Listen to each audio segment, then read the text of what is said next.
Hey guys, welcome to Pixel Rich Games! And today on our first episode, we're gonna talk about the most recent addition to the Legend of Zelda series called Breath of the Wild. Alright, on to the video!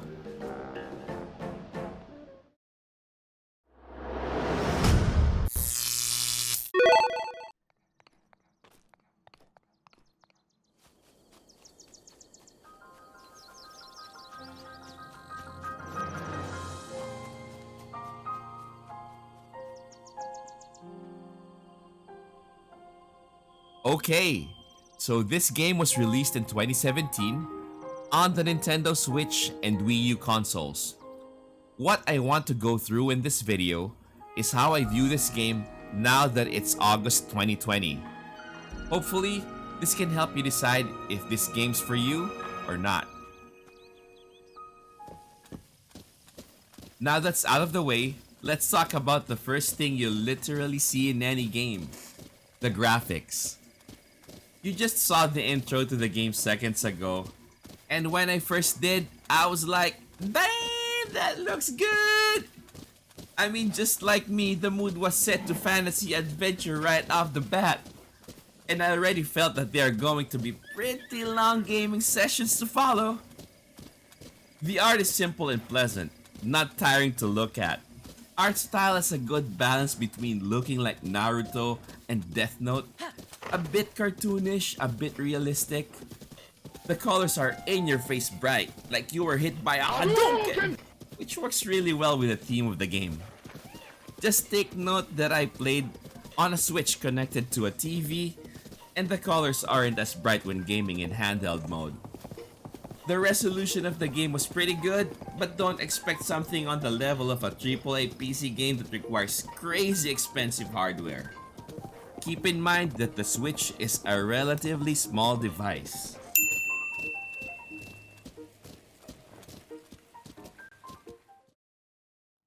Aside from cool graphics, Breath of the Wild also has a ton of puzzles, and I really like this part a lot. Most of the puzzles are super entertaining, some are a bit too easy, but there's a handful that will turn you into the Incredible Hulk after a few failed attempts. The one that you're seeing in this video is the one that messed me up real bad. I was so tilted while playing that I died so many more times than I had to. In case you wanna know, the name of this puzzle is Rota Chiga Shrine. Disclaimer, I don't know if I'm saying that right, but what I do know is that what you're watching doesn't make me look too bad, but trust me, when you get to this part of the game, you'll get what I'm saying. The best aspect of puzzles is that the game doesn't restrict you to a specific way to solve a puzzle, but leaves a bit of clues and then the rest to a gamer's creativity. Makes them satisfying to solve. Next up are mounts. So far, you've only seen me riding a horse.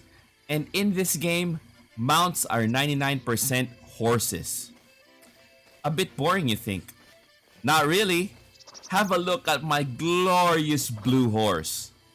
I mean, where else can you ride a blue horse? Well, aside from having a blue horse, there are other special and unique horses that you can collect, and they come with their own distinct features. It's just unfortunate that there is a limit to owning only 5 horses at a time. There is also one very unique mount that you will only have access to later in the game.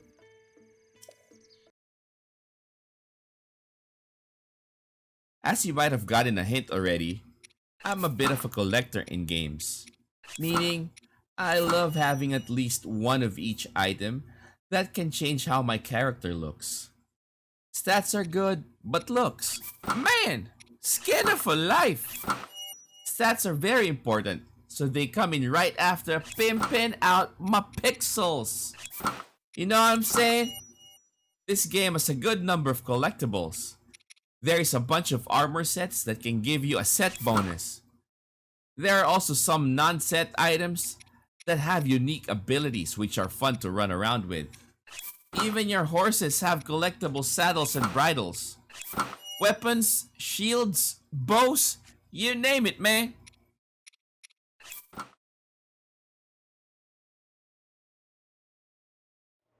My next point is directly related to having cool items to collect, and it's called the process of farming or grinding. It simply means that you do the same thing over and over again until you get the item that you set your eyes on. Like for example in League of Legends, you keep on playing to gather enough game currency to buy a new champion. Or in Path of Exile, you keep on killing the same boss to get the new sword that you always wanted.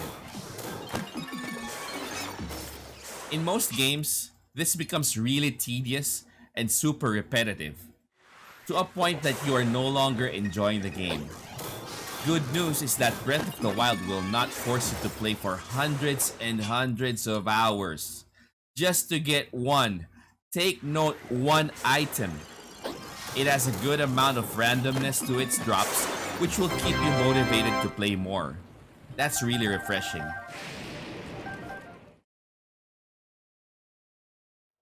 The last major thing that I love about this game is its combat system.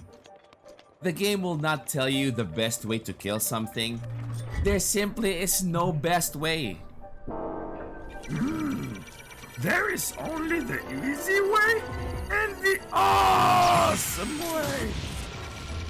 Just like the clip that is playing now, I kill this monster not with a sword or a bow, but with a shield. Combat can be as simple and straightforward as kill, eat, kill, eat, kill, eat. But when you start playing around with a system and learn how to kill stuff while styling, is where this game becomes super interesting. Let me share with you a couple of clips of two of the most insane Breath of the Wild players in the world. First off is a Japanese player named Yuda. This is how he kills monsters like a BEAUZ.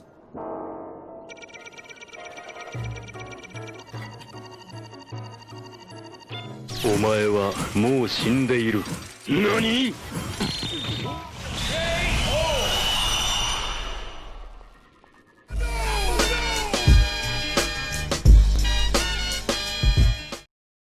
Woo!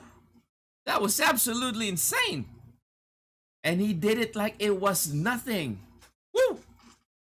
I'll make sure to leave a link in the description for you guys.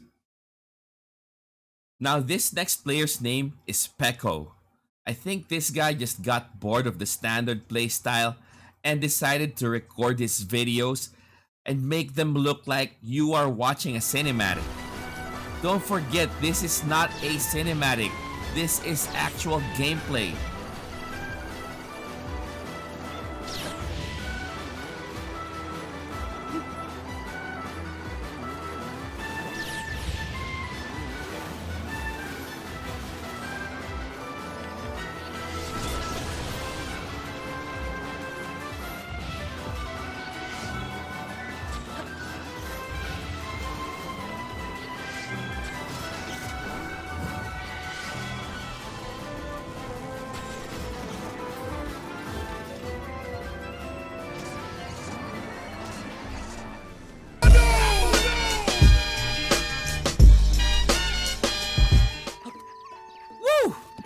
Wasn't that styling like a BEAUZ?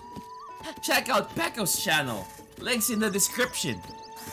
Well, now that you've seen what these two players can do, I'm guessing you already get what I meant by styling. So for the not so great side of Breath of the Wild. 1. You cannot make your own arrows in this game.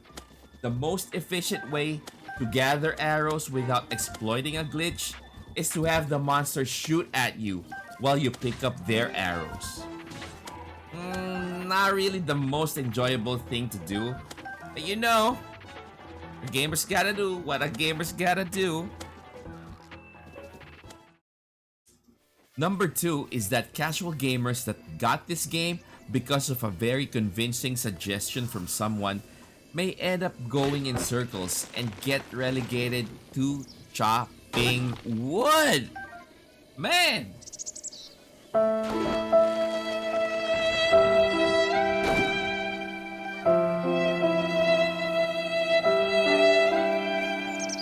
Because of the game's open world design, some clues in the game are not too obvious, and this can lead to the players quitting even before they get out of the tutorial island. If you happen to be one of these players, you should sub to the channel, because my next vid will be all about successfully getting you out of the tutorial area in one piece. Okay, so finally for my verdict. Is it worth your time to play Breath of the Wild in August 2020? Absolutely! There is not a doubt in my mind that you will love this game. It doesn't matter if you are a casual gamer or a hardcore no-life gamer. This game has something for you. Thanks for watching my first video. Don't forget to subscribe if you liked what you saw, and stay tuned for my following vids. Keep safe and God bless us all.